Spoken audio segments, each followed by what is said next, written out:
ಇನ್ನೊಂದು 10 ವರ್ಷ ಬಿಟ್ರೆ ಕಾಲ ಹೇಗೆ ಬರ್ತದೆ ಅಂತಂದ್ರೆ, ಇವತ್ತು ರೈತರಿಗೆ ಕಣ್ಣೇ ಸಿಗ್ತಾ ಇಲ್ಲ, ಕಣ್ಣೇ ಸಿಗ್ತಾ ಇಲ್ಲ, ಕಣ್ಣೇ ಸಿಗ್ತಾ ಇಲ್ಲ ಅಂತ ನೀವು ಹೇಳಕತ್ತೀರಿ. ಇನ್ನೊಂದು 10 ವರ್ಷ ಹೋಗ್ಬಿಟ್ರೆ ಭಾರತದಲ್ಲಿ 1 ಎಕರೆ ಇದ್ದವ ಶ್ರೀಮಂತ ಇರ್ತಾನೆ, ಹೊರತಾಗಿ ಗೋರ್ಮೆಂಟ್ ನೌಕರಿ ಇದ್ದವರಲ್ಲ.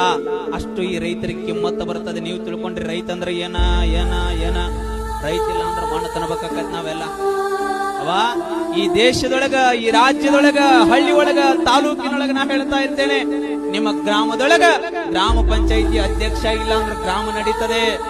ನಿಮ್ಮ ತಾಲೂಕಿನೊಳಗ ಕ್ಷೇತ್ರದ ಶಾಸಕರಿಲ್ಲ ಅಂದ್ರೂ ತಾಲೂಕು ನಡೀತದೆ. ರಾಜ್ಯದೊಳಗ ಮುಖ್ಯಮಂತ್ರಿ ಇಲ್ಲದೆ ಇದ್ರೂ ಸಹಿತ ಈ ರಾಜ್ಯ ನಡೀತದೆ.